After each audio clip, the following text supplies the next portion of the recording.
Bonjour à tous, je m'appelle Sarah Pinto Rios et par le biais de cette vidéo, je viens vous exposer l'expérience que ma famille et moi-même avons eue au sein de l'organisation des témoins de Jéhovah. Expérience qu'aujourd'hui moi j'appelle cauchemardesque, et encore je pèse bien les mots. Alors, vous allez voir que j'utilise un support papier.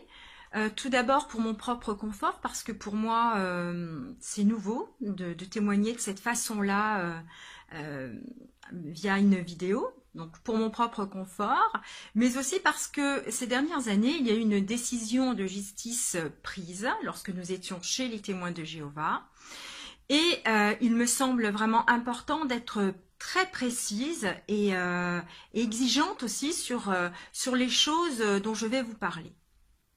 Donc je me suis présentée, je m'appelle Sarah, j'ai 48 ans, je suis issue d'une famille de 4 enfants et nous avons passé notre enfance, notre adolescence et une bonne partie de notre vie adulte chez les témoins de Jéhovah. Nos parents sont devenus témoins de Jéhovah très jeunes. La famille de mon père est catholique et la famille de ma mère, dans sa majorité, est témoin de Jéhovah.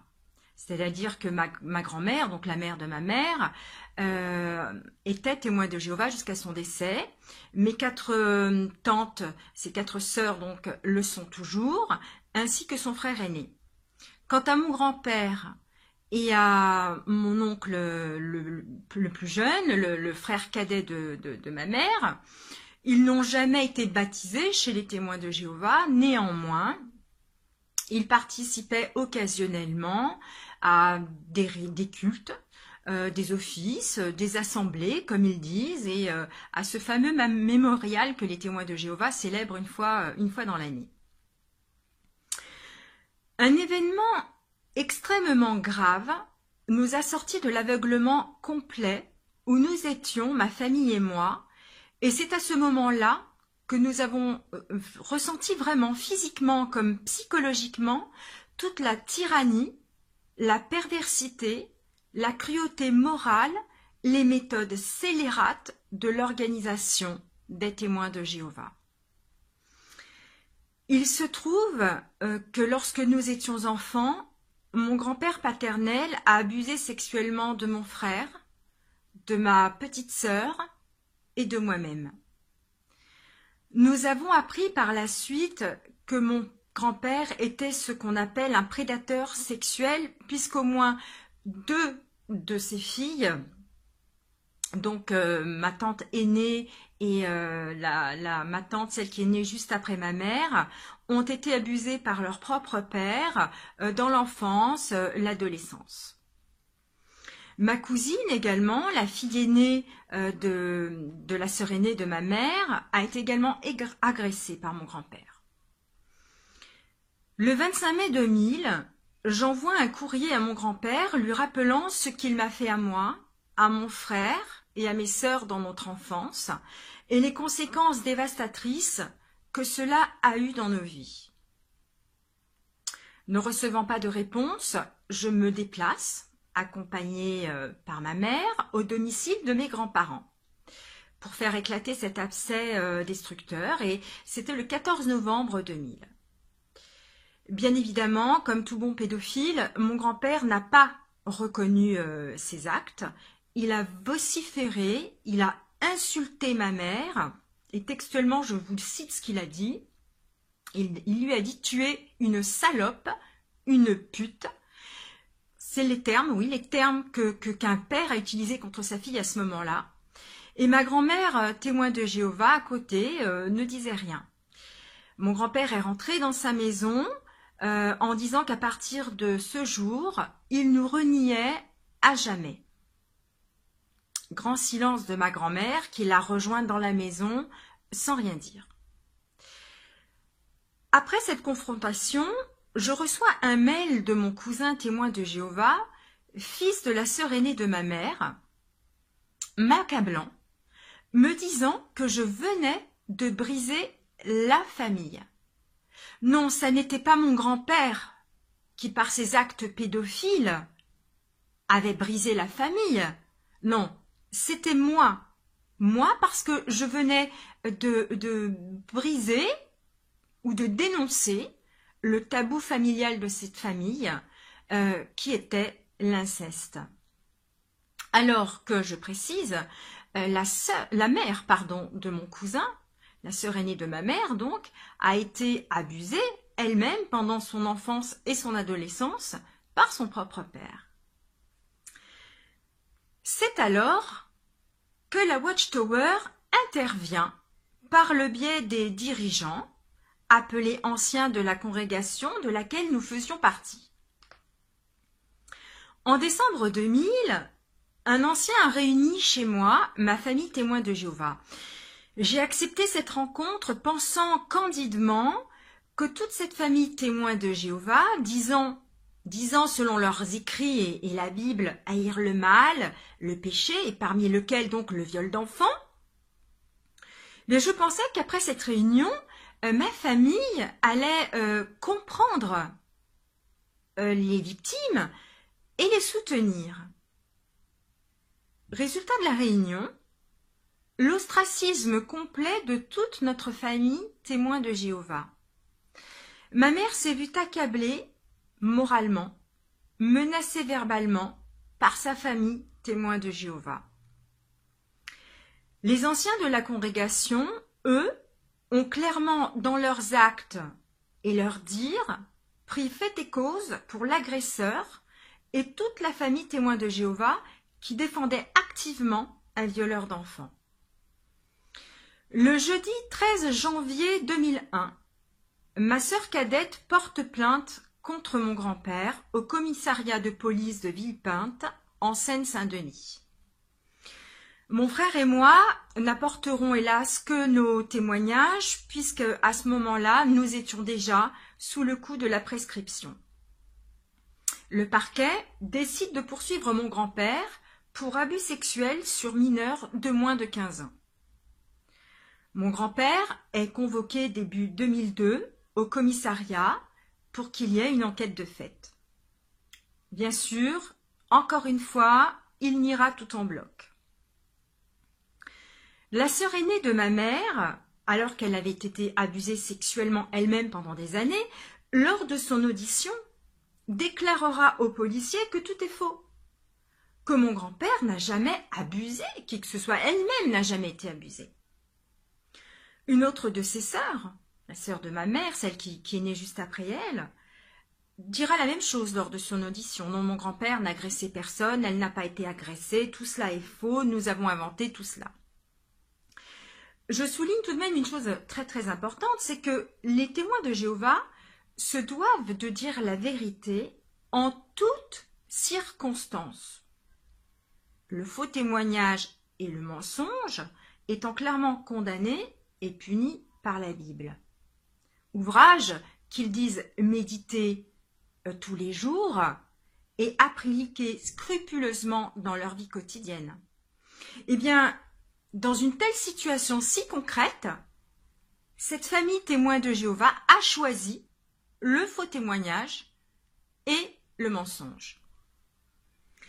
Ma cousine, témoin de Jéhovah, fille aînée de la sœur aînée de ma mère, ira dire aux policiers qu'elle n'a rien subi personnellement, alors que quelques mois auparavant, elle me décrivait avec ses propres mots l'agression qu'elle avait subie de la part de mon grand-père lorsqu'elle était enfant, et ce avec des détails et beaucoup de précision. Entre mai et octobre 2002, s'ensuivent d'interminables entretiens et discussions dont les dés sont pipés déjà d'avance avec les anciens de la congrégation, ainsi que des dirigeants spécialement mandatés par le Bethel de France pour notre affaire. À partir de ce moment-là, nous avons assisté à toute la cruauté, à toute la supercherie, à toute la perversité de cette organisation face au cas de pédophilie. J'ai été convoquée en septembre 2002 par un dirigeant venu du Bethel de France. Je suis allée à ce rendez-vous, accompagnée de mon mari, car je croyais encore, oui, moi je croyais encore, dans ma tête, que la Watchtower allait faire preuve de compréhension et de compassion envers les victimes, non seulement les victimes que nous étions d'un violeur d'enfants, mais aussi de toute une famille de témoins de Jéhovah entièrement braquée contre nous. Eh bien, je me suis lourdement trompée, car cet homme avait déjà décidé de me condamner et de me faire taire. D'entrée de jeu, ce dirigeant des témoins de Jéhovah me regarde droit dans les yeux, frappe du poing sur la table, avec toute sa force, et pointe son doigt devant mon visage, et me dit textuellement ceci: « Ce que tu as fait est pire que ce que t'a fait ton grand-père. » Alors il était en train de me dire tout simplement que la dénonciation que j'avais faite concernant les abus sexuels que mon frère, ma sœur et moi avions subis avait généré, entre guillemets, la destruction de la famille, et que donc c'était terrible, c'était impardonnable et que c'était pire que ce que j'avais subi. Donc je répète bien les mots de cet homme, un haut dirigeant du Bethel de France qui me dit « Ce que tu as fait est pire que ce que t'a fait ton grand-père. » À ce moment-là, j'ai ressenti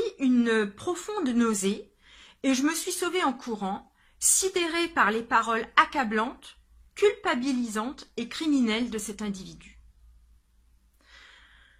Un autre dirigeant du Bethel est venu encore une fois chez moi. Même tactique. Paroles accablantes contre les victimes, défense de sa part de la famille témoin de Jéhovah protectrice du pédophile. J'ai néanmoins posé une question à cet homme devant moi. Je lui ai dit, écoute, imagine ce que penseraient des personnes non témoins de Jéhovah du comportement aberrant et ignoble de la part de l'organisation face aux victimes d'abus sexuels et de la protection complète et absolue qu'elle accorde à la famille témoin de Jéhovah qui protège le pédophile. La réponse de ce dirigeant a été, pour moi, sidérante. Il m'a regardé droit dans les yeux avec une insolence inouïe et absolue, avec un sourire large jusque-là, et il m'a dit, je le cite, « Oh, tu sais, les caravanes passent et les chiens aboient. Je ne m'inquiète pas, moi, pour ça. » Voilà la réponse que m'a apportée un dirigeant de l'organisation des témoins de Jéhovah à une question grave. Le mercredi 20 octobre 2002, deux anciens se rendent chez mes parents pour parler à ma jeune sœur. Celle-ci, au regard de l'attitude agressive et violente de ces deux anciens, les menace en leur disant qu'elle va de ce pas se rendre à la police et dénoncer le comportement abusif de tous ces dirigeants témoins de Jéhovah face à sa plainte qui a été recevable par le tribunal. Un des anciens s'est permis, devant mes parents, et à ma sœur en plus qui est mineure, mais devant mes parents, de lui pointer son doigt sous son nez et lui dire d'une façon extrêmement virulente et violente « Tu ne citeras pas mon nom au commissariat. Tu entends ? Je te l'interdis. Tu ne citeras pas mon nom. » Entre-temps, j'envoie 3 dossiers énormes au Collège central aux États-Unis, au Collège central de la Watchtower, relatant les actes et comportements innommables des anciens de notre congrégation, de ceux de la congrégation de ma famille témoin de Jéhovah, famille qui nous a reniés pour avoir dénoncé des abus sexuels, alors que mes parents, mon frère, mes sœurs et moi faisons toujours partie de l'organisation des témoins de Jéhovah. Eh bien écoutez, 15 ans, jour pour jour, après ces envois, j'attends toujours la réponse de la Watchtower. Le 28 novembre 2000, mon frère fait la démarche de se retirer de l'organisation des témoins de Jéhovah par courrier. Il s'agit donc d'une démission de sa part. Ce ne sera qu'en février 2003, soit 27 mois après, que les anciens annonceront officiellement sa démission aux ouailles de la congrégation, mais en la faisant passer comme une exclusion du haut du pupitre. En fait, mon frère demandait sa démission. C'est comme si j'adhère à une association, je suis tout à fait libre de la quitter, j'écris simplement un courrier au président de l'association et lui demande de ne plus faire partie de cette association, voilà, basta, c'est fait. Mon frère a fait la même chose. Seulement que là, ils ont attendu 27 mois, et en plus, lorsqu'ils l'ont annoncé du haut du pupitre, ils l'ont annoncé comme si c'était une exclusion, ce qui n'est pas pareil. Chez les témoins de Jéhovah, nous sommes exclus lorsque nous avons commis un péché selon eux, selon leurs écrits, selon leurs protocoles, et que nous n'avons pas émis de repentance. Ça n'était pas le cas de mon frère. Mon frère, en apprenant cela, demande un document officiel aux anciens de la congrégation, prouvant qu'il ne fait plus du tout partie des fichiers de l'organisation des témoins de Jéhovah. Aucune réponse à son courrier. Mon frère alerte donc la CNIL, la Commission nationale de l'informatique et des libertés. Il explique qu'après plusieurs courriers, il n'a toujours pas reçu la preuve demandée à l'organisation des témoins de Jéhovah, qu'il n'apparaît plus dans leurs fichiers. La CNIL fait bien son travail et réclame le document officiel par mon frère au Bethel de France. Les jours qui ont suivi, mon frère recevait enfin ce document.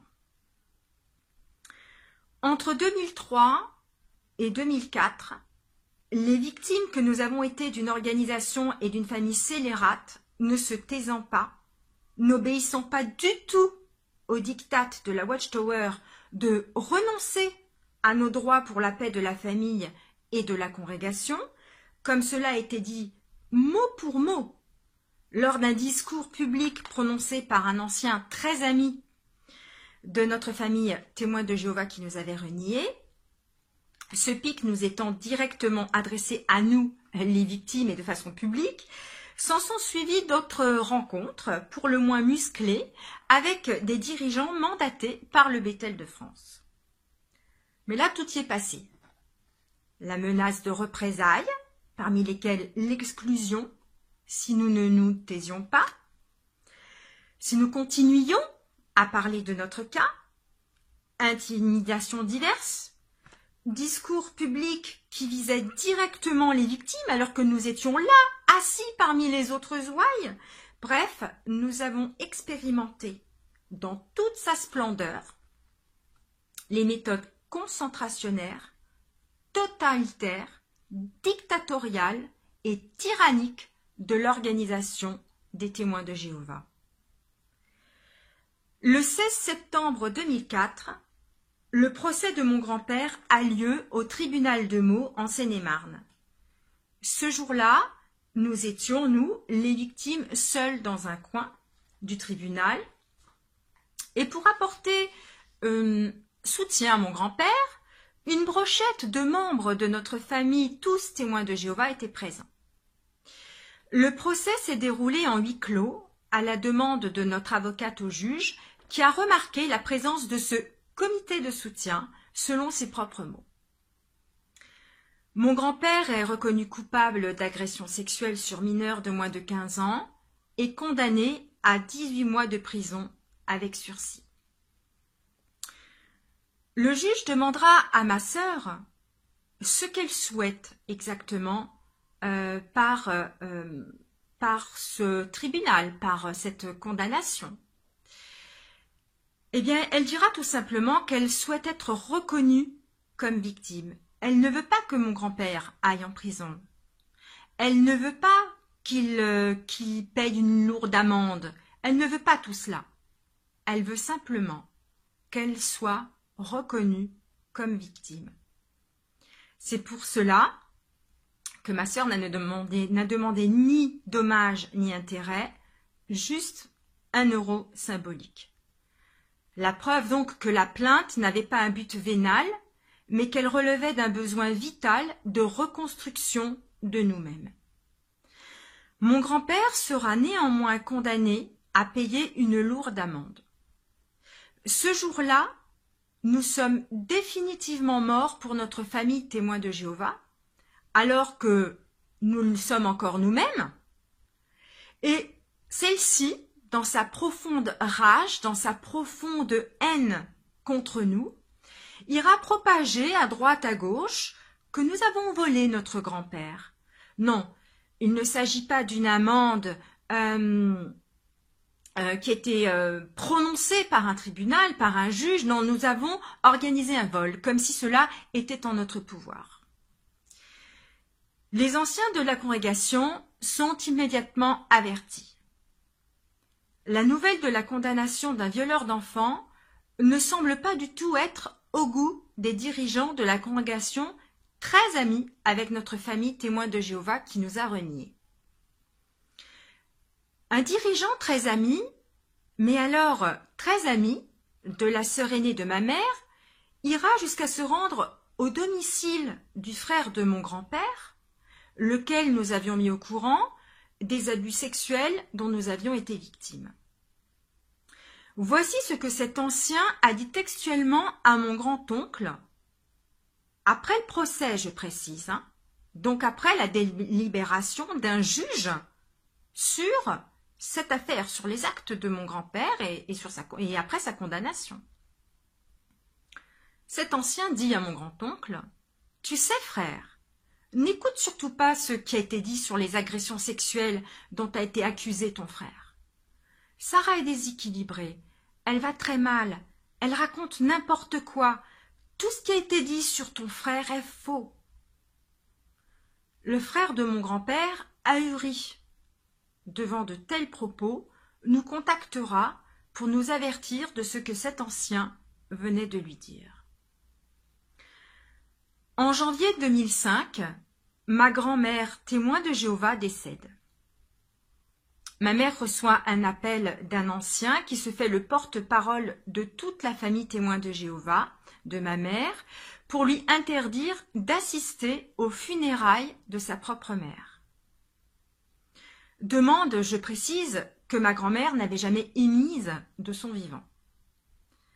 À partir de ce moment précis, les conflits avec le Bethel de France s'accentuent, mais nous tenons bon dans notre combat contre la truanderie et l'ignominie que nous voyons se dérouler sous nos yeux dans l'organisation des témoins de Jéhovah. Entre juin et juillet 2007, mes parents subissent un harcèlement moral sans nom de la part d'anciens qui se rendaient pratiquement tous les jours au domicile de mes parents. Bien entendu, mes parents qui subissaient un véritable traquage n'ouvraient pas la porte à ces maniaques. Les anciens ont essayé toutes sortes de méthodes pour surprendre mes parents, allant même jusqu'à se cacher dans le palier, les lumières éteintes, pour voir s'ils chopaient, excusez-moi l'expression, mes parents. Enragés par l'attitude de mes parents, et n'arrivant pas à les appréhender par la ruse et la force, ces anciens se sont permis de prononcer la sentence d'exclusion de mon père derrière la porte de son appartement à voix haute, au su et au vu de tout le voisinage. Le 18 juillet 2007, l'exclusion de mon père sera prononcée sans aucun motif à la congrégation. Et cynisme et sadisme inouï de l'organisation des témoins de Jéhovah est que le 18 juillet se trouve être la date de l'anniversaire de mariage de mes parents. L'organisation des témoins de Jéhovah aura à ce moment-là atteint l'immoralité la plus absolue, l'inhumanité, tout ce que vous voulez, abjecte, qui puisse exister. Mes parents iront déposer une main courante au commissariat de Villepinte, en Seine-Saint-Denis, pour harcèlement moral contre les anciens de la congrégation. En octobre 2007, ma mère reçoit un courrier de la part des anciens de la congrégation lui annonçant son exclusion, toujours sans aucun motif. Et ce sans la rencontrer ni lui téléphoner. À ce jour, mes parents ne connaissent pas toujours les raisons pour lesquelles ils ont été exclus. Nous avons compris tout simplement que nous étions un grain de sable bien gênant dans ce rouage bien huilé de la Watchtower et que nous gênions l'organisation des témoins de Jéhovah qui voulait absolument protéger notre famille témoins de Jéhovah qui avait soutenu par toutes sortes de mensonges, de manigances et de faux témoignages un pédophile notoire. En juillet 2008, je décide qu'il est grand temps, voire urgent pour moi, de quitter définitivement une organisation machiavélique, diabolique, qui défend et soutient les violeurs d'enfants et ceux qui les approuvent et les cautionnent. J'envoie donc à toutes les ouailles de la congrégation un courrier leur annonçant moi-même ma démission de quitter l'organisation des témoins de Jéhovah en décrivant point par point les raisons qui me poussent à fuir de toute urgence un tel mouvement. Dans ce courrier, je n'aborde pas uniquement le traitement criminel qui est réservé aux victimes d'abus sexuels au sein de l'organisation des témoins de Jéhovah, mais aussi toute la maltraitance psychique, morale, ainsi que toutes les dérives auxquelles nous avons assisté, ma famille et moi. Les ouailles étant informées, j'envoie donc ma lettre de démission officielle aux anciens de la congrégation. J'ai eu le plaisir, oui, c'est vrai, j'ai eu le plaisir de leur dire que c'était moi, oui, moi qui les excluais définitivement de ma vie et certainement pas eux. Quelques jours plus tard, mon mari fera de même. Je tiens à souligner que quelques personnes témoins de Jéhovah ont été profondément choquées par cette affaire, ce qui les a poussées, elles aussi, à démissionner de l'organisation des témoins de Jéhovah entre 2007 et 2008. Une de ces personnes, particulièrement courageuse, a eu l'audace, lorsqu'elle était encore au sein de l'organisation des témoins de Jéhovah, de dire à un autre témoin de Jéhovah que le viol d'enfants est un crime et donc condamné par la Bible. Cet individu, témoin de Jéhovah, a répondu ceci: « Pour protéger le nom de Jéhovah, il ne faut pas dénoncer. » La messe était dite. Alors, qu'en est-il de nous aujourd'hui? Bien écoutez, nous sommes, ma famille et moi, tout d'abord très heureux d'avoir quitté une telle organisation. Nous sommes aussi très lucides sur ce qu'elle est réellement, sur ce qu'est l'organisation des témoins de Jéhovah.